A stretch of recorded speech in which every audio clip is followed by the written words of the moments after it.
एक साधु महाराज श्री रामायण कथा सुना रहे थे। लोग आते और आनंद विभोर होकर जाते। साधु महाराज का नियम था, रोज कथा शुरू करने से पहले आइए हनुमान जी विराजिए कहकर हनुमान जी का आवाहन करते थे। फिर 1 घंटा प्रवचन करते थे। एक वकील साहब हर रोज कथा सुनने आते। वकील साहब के भक्ति भाव पर एक दिन तर्कशीलता हावी हो गई। उन्हें लगा कि महाराज रोज आइए हनुमान जी विराजिए कहते हैं तो क्या हनुमान जी सचमुच आते होंगे।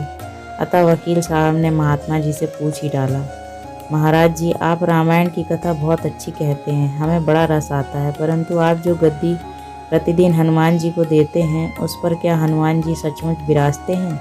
साधु महाराज ने कहा, हाँ यह मेरा व्यक्तिगत विश्वास है कि राम कथा हो रही हो तो हनुमान जी अवश्य पधारते हैं। वकील ने कहा, महाराज ऐसी बात नहीं बनेगी, हनुमान जी यहाँ आते हैं इसका कोई सबूत दीजिए।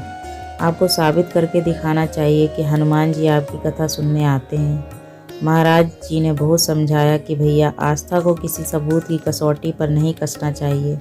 यह तो भक्त और भगवान के बीच का प्रेम रस है, व्यक्तिगत श्रद्धा का विषय है। आप कहो तो मैं प्रवचन करना बंद कर दूं या आप कथा में आना छोड़ दो। लेकिन वकील नहीं माना, कहता ही रहा कि आप कई दिनों से दावा करते आ रहे हैं, यह बात और स्थानों पर भी कहते होंगे, इसीलिए महाराज आपको तो साबित करना होगा कि हनुमान जी कथा सुनने आते हैं।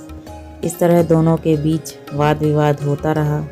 मौखिक संघर्ष बढ़ता चला गया। हार कर साधु महाराज ने कहा, हनुमान जी हैं या नहीं इसका सबूत कल दिखाऊंगा। कल कथा शुरू हो तब प्रयोग करूंगा। जिस गद्दी पर मैं हनुमान जी को विराजित होने को कहता हूँ, आप उस गद्दी को आज अपने घर ले जाना। कल अपने साथ उस गद्दी को लेकर आना और फिर मैं कल गद्दी यहाँ रखूँगा। मैं कथा से पहले हनुमान जी को बुलाएंगे, फिर आप गद्दी ऊंची उठाना। यदि आपने गद्दी ऊंची कर दी तो समझना कि हनुमान जी नहीं है। वकील इस कसौटी के लिए तैयार हो गया। महाराज ने कहा, हम दोनों में से जो पराजित होगा वह क्या करेगा, इसका निर्णय भी कर लें, यह तो सत्य की परीक्षा है। वकील ने कहा, मैं गद्दी ऊंची ना कर सका तो वकालत छोड़कर आपसे दीक्षा ले लूँगा। आप पराजित हो गए तो क्या करोगे। साधु ने कहा, मैं कथा वाचन छोड़कर आपके ऑफिस में चपरासी बन जाऊँगा।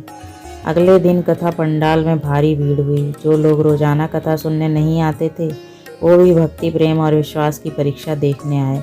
काफ़ी भीड़ हो गई, पंडाल भर गया। श्रद्धा और विश्वास का प्रश्न जो था। साधु महाराज और वकील साहब कथा पंडाल में पधारे। गद्दी रखी गई। महात्मा जी ने सजल नेत्रों से मंगलाचरण किया और फिर बोले, आइए हनुमान जी विराजिए। ऐसा बोलते ही साधु महाराज के नेत्र सजल हो उठे। मन ही मन साधु बोले, प्रभु आज मेरा प्रश्न नहीं बल्कि रघुकुल रीति की परंपरा पर सवाल है। मैं तो एक साधारण जन हूँ, मेरी भक्ति और आस्था की लाज रखना। फिर वकील साहब को निमंत्रण दिया गया, आइए गद्दी ऊंची कीजिए। लोगों की आंखें जम गई। वकील साहब खड़े हो गए। उन्होंने गद्दी उठाने के लिए हाथ बढ़ाया पर गद्दी को स्पर्श भी ना कर सके। जो भी कारण रहा, उन्होंने 3 बार हाथ बढ़ाया किंतु तीनों बार असफल रहे। महात्मा जी देख रहे थे। गद्दी को पकड़ना तो दूर, वकील साहब गद्दी को छू भी ना सके। तीनों बार वकील साहब पसीने से तरबतर हो गए।